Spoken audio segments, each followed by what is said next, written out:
আসসালামু আলাইকুম। চটবাড়ি বটতলা রিক্সা এসে নেমে 10 টাকার বিনিময়ে জাস্ট নদীটা পার হয়ে যাবেন।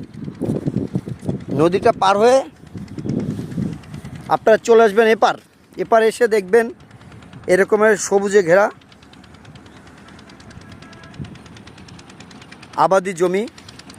অনেক কৃষক ভাইরা এখানে বিভিন্ন ধরনের সবজি এবং শাক পাতা,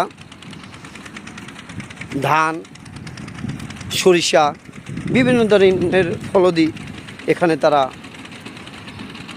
আবাদ করে।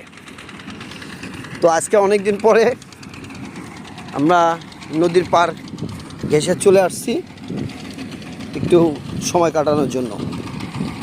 এবং এখন শুকনো সিজন, পানি কমে যাওয়ার কারণে এই আবাদি ফসলে পানি দেওয়ার জন্য যে বিকল্প পথ অবলম্বন করে সেইটাই আপনাদেরকে আমরা দেখাচ্ছি। এভাবে